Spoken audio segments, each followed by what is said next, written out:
ഇന്ന് നമ്മൾ വീട്ടിലുള്ള ചേരുവകൾ വെച്ചിട്ട് കുട്ടികൾ സ്കൂളൊക്കെ വിട്ട് വരുന്ന സമയത്ത് ഉണ്ടാക്കാൻ പറ്റുന്ന അല്ലെങ്കിൽ അവർക്ക് സ്നാക്സ് ബോക്സിലൊക്കെ കൊടുത്തുവിടാൻ വേണ്ടിയിട്ട് പറ്റുന്ന ഒരു സിമ്പിളായിട്ടാണ് പക്ഷെ നല്ല ടേസ്റ്റുള്ള ഒരു റെസിപ്പി തന്നെയാണ് ഇട്ടത്. ഗോതമ്പ് പൊടിയും തേങ്ങയൊക്കെ ഉണ്ടെങ്കിൽ എളുപ്പത്തിൽ ചെയ്യാവുന്നതേ ഉള്ളൂ. അപ്പോൾ ഇതെങ്ങനെയാണെന്നുള്ളത് നോക്കാം. ആദ്യം നമുക്ക് ചപ്പാത്തിക്കുള്ള മാവ് കുഴയ്ക്കാനായിട്ട് ഞാനിവിടെ 1.5 കപ്പ് ഗോതമ്പ് പൊടിയാണ് എടുത്തിട്ടുള്ളത്. ഇതിലേക്ക് പാകത്തിനുള്ള കുറച്ച് ഉപ്പ് ഇട്ട് കൊടുക്കാം. പിന്നെ ഒരു 1.5 ടീസ്പൂൺ നെയ്യ് ഒഴിച്ചു കൊടുക്കുന്നുണ്ട്. എല്ലാം കൂടെ ആദ്യം നന്നായിട്ട് കൈ ഉപയോഗിച്ച് മിക്സ് ആക്കി എടുക്കുക. എന്നിട്ട് പാകത്തിന് വെള്ളം ഒഴിച്ച് കുഴച്ചെടുക്കുക. വെള്ളത്തിൻ്റെ അളവ് എന്ന് പറയുമ്പോൾ ഒരു 1/4 കപ്പ് പ്ലസ് ഒരു 1 ടേബിൾ സ്പൂൺ ഒക്കെ കേട്ടോ. നമ്മൾ സാധാരണ ചപ്പാത്തിക്ക് കുഴക്കുന്ന പോലെ തന്നെ നോക്കിയിട്ട് ഇതുപോലെ നല്ല സോഫ്റ്റ് ആയിട്ട് കുഴച്ചെടുക്കുക. ലാസ്റ്റ് ഒരു ഇത്തിരി ഓയിലോ നെയ്യോ എന്തെങ്കിലും മേലെ ആക്കി കൊടുക്കുക. എന്നിട്ട് നന്നായിട്ടൊന്ന് കുഴച്ചെടുത്തതിന് ശേഷം നമുക്കിതൊരു 15 മിനിറ്റ് റെസ്റ്റ് ചെയ്യാൻ വേണ്ടിയിട്ട് വെക്കാം. അതായത് ഇതിലേക്കുള്ള തേങ്ങയുടെ കൂട്ട് റെഡിയാക്കി ഇരിക്കുന്ന അത്രയും സമയത്ത് റെസ്റ്റ് ചെയ്യാൻ വേണ്ടിയിട്ട് ഒരു സൈഡിലേക്ക് മാറ്റി വെക്കാം. അപ്പോൾ നല്ല സോഫ്റ്റായി കിട്ടിക്കോളും മാവ്. ഇനി അടുത്തത് ഈ വലുപ്പത്തിൽ വരുന്ന ഒരു കട്ട ശർക്കര എടുത്തിട്ടുണ്ട്. ഒരു 100 ഗ്രാം വരും കേട്ടോ. അതൊന്ന് പൊടിച്ചെടുത്തിട്ട് നമുക്കിതൊന്ന് ഉരുക്കിയെടുക്കുക. അതിലത്തെ ഒരു കല്ലും പൊടിയൊക്കെ ഒന്ന് കളയാൻ വേണ്ടിയിട്ടാണ്. ഇതിലേക്കൊരു 2-3 ടേബിൾ സ്പൂൺ വെള്ളം ഒഴിച്ചാൽ മതി കേട്ടോ. ഒരുപാട് വെള്ളം ഒഴിക്കേണ്ട. എന്നിട്ട് നന്നായിട്ടൊന്ന് മെൽറ്റായി വരട്ടെ. ശർക്കര നന്നായിട്ട് ഉരുക്കിയെടുത്തിട്ടുണ്ട് ഇപ്പോൾ. എന്നിട്ട് ഇതൊന്ന് അരിച്ചെടുക്കാം. ഇനി വെള്ള എള്ള് കയ്യിലുണ്ടെങ്കിൽ ഒരു 1/2 ടീസ്പൂൺ ഇതിലേക്ക് ഇട്ട് കൊടുക്കാം.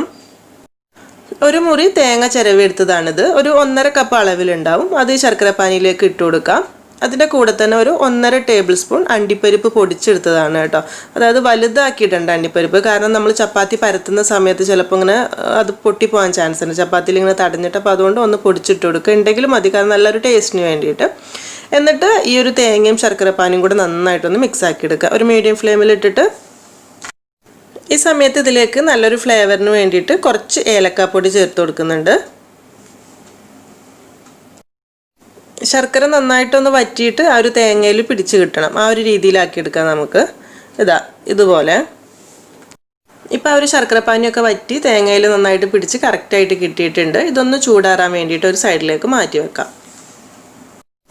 ഇനി നമ്മൾ കുഴച്ച് വെച്ചിട്ടുള്ള ആ ഒരു മാവ് അത്യാവശ്യം ചപ്പാത്തിക്കൊക്കെ പരത്തുന്ന പോലെ കുറച്ച് വലുതായിട്ടൊന്ന് ബോളാക്കി എടുക്കാം. നമ്മളെടുത്തിട്ടുള്ള 1.5 കപ്പ് മാവിൽ ഏകദേശം ഒരു 5 അല്ലെങ്കിൽ 6 എണ്ണമാണ് ഉണ്ടാക്കിയെടുക്കാനായിട്ട് പറ്റുക ഈ വലിപ്പത്തിൽ. ഇതുപോലെ ബോൾ റെഡിയാക്കി വെക്കുക. എന്നിട്ട് അതിൽ നിന്നൊന്ന് എടുത്തിട്ട് ഒന്ന് പരത്തിയെടുക്കാം.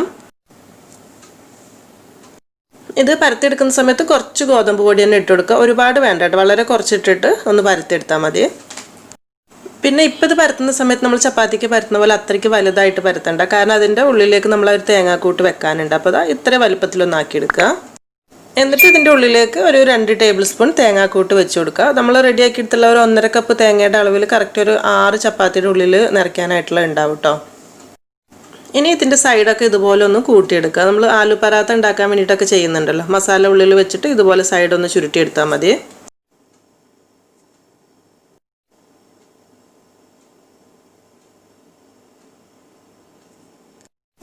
എന്നിട്ട് ഈ മേലേക്ക് വരുന്ന ഈ ഭാഗം ഒന്ന് മുറിച്ച് മാറ്റിക്കളയാം. അത് നമുക്ക് ലാസ്റ്റ് ചപ്പാത്തി പരത്തുമ്പോൾ അതിൻ്റെ കൂടെ കിട്ടാൽ മതി.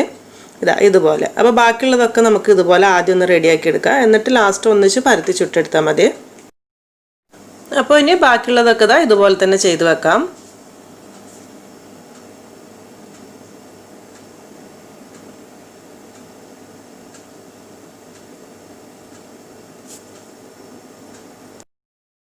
അപ്പോൾ എല്ലാ ചപ്പാത്തിയുടെ ഉള്ളിലും അതുപോലെ തേങ്ങാക്കൂട്ട് നിറച്ചിട്ട് റെഡിയാക്കി വെച്ചിട്ടുണ്ട്.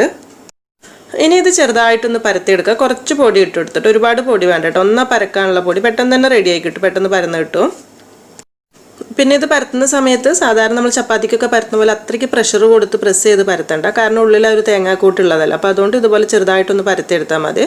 വേഗം പരന്ന് കിട്ടുകയും ചെയ്യും. പിന്നെ ഒരുപാട് കട്ടി കൂടിപ്പോയോ എന്നുള്ള ടെൻഷനൊന്നും വേണ്ട. കാരണം നമ്മളിത് വേവിച്ചെടുക്കുന്ന സമയത്ത് കറക്റ്റായിട്ട് തന്നെ കിട്ടും. ഈ ഒരു രീതിയിൽ പരത്തിയെടുത്താൽ മതിയാവും. ഇങ്ങനെ ഒന്ന് പരത്തിയിട്ട് ഇത് ചട്ടിയിലിട്ട് റെഡിയാവുന്ന സമയം കൊണ്ട് അടുത്തത് നമുക്ക് പരത്തിയെടുത്താൽ മതി കേട്ടോ. ഇതുപോലെ ആക്കി വെച്ചിട്ടുണ്ടല്ലോ. അപ്പോൾ അതുകൊണ്ട് പെട്ടെന്ന് പരിപാടി കഴിയും. കാരണം എല്ലാം കൂടെ ഒന്നിച്ച് പരത്തിയിട്ട് ഒന്നിൻ്റെ മേലെ വെക്കുമ്പോൾ ചിലപ്പോൾ ഒട്ടിപ്പോകാനുള്ള ചാൻസ് ഉണ്ട്. ഇനി ഒന്നുമില്ല, സാധാരണ നമ്മൾ ചെയ്യുന്ന പോലെ തന്നെ ഒരു പാൻ നന്നായി ചൂടാക്കി എടുക്കുക. അതിലേക്ക് ഈ ഒരു ചപ്പാത്തി ഇട്ട് കൊടുക്കാം. ഈ ഭാഗം അത്യാവശ്യം നല്ലോണം ഒന്ന് ചൂടായി വരുന്ന സമയത്ത് പതുക്കെ ഒന്ന് തിരിച്ചിട്ട് കൊടുക്കുക.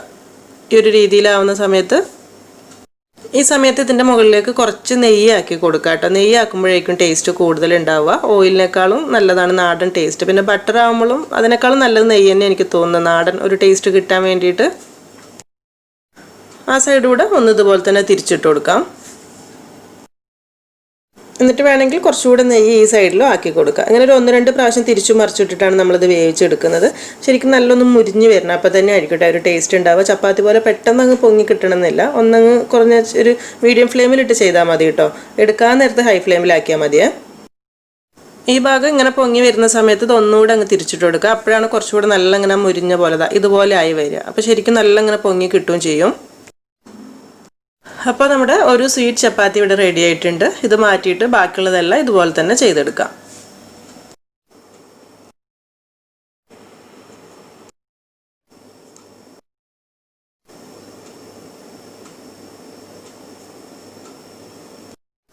ഇപ്പോൾ എല്ലാ ചപ്പാത്തിയും റെഡിയാക്കി എടുത്തിട്ടുണ്ട്. ഇതിങ്ങനെ മുറിച്ചിട്ട് ചൂടോടുകൂടെ കഴിക്കുന്ന സമയത്ത് നല്ലൊരു ടേസ്റ്റ് തന്നെയാണ് കേട്ടോ. ആ ഒരു ശർക്കരയും നമ്മളെ തേങ്ങയും കൂടെ പിന്നെ ഒരു മുരിഞ്ഞ ചപ്പാത്തിയും കൂടെ അല്ലേ, എന്തായാലും കുട്ടികൾക്കൊക്കെ തീർച്ചയായിട്ടും ഇഷ്ടപ്പെടും. പിന്നെ സ്നാക്സ് ബോക്സിലൊക്കെ വേണമെങ്കിൽ കൊടുത്തുവിടാം. ഇതുപോലെ 4ആയിട്ടൊക്കെ മുറിച്ചിട്ട് കൊടുക്കുകയാണെങ്കിൽ കഴിക്കാനും എളുപ്പമായിരിക്കും. അപ്പം ഈ ഒരു റെസിപ്പി നിങ്ങൾക്ക് ഇഷ്ടമായി എന്ന് വിചാരിക്കുന്നു. പിന്നെ ചെയ്ത് വെക്കുന്നുണ്ടെങ്കിൽ എന്തായാലും ഫീഡ്ബാക്കൊക്കെ അറിയിക്കുക. അതുപോലെ വീഡിയോ ഇഷ്ടമായിട്ടുണ്ട് എന്നുണ്ടെങ്കിൽ എന്തായാലും ലൈക്ക് ചെയ്യാനും ഷെയർ ചെയ്യാനും കൂടെ മറക്കരുത് കേട്ടോ.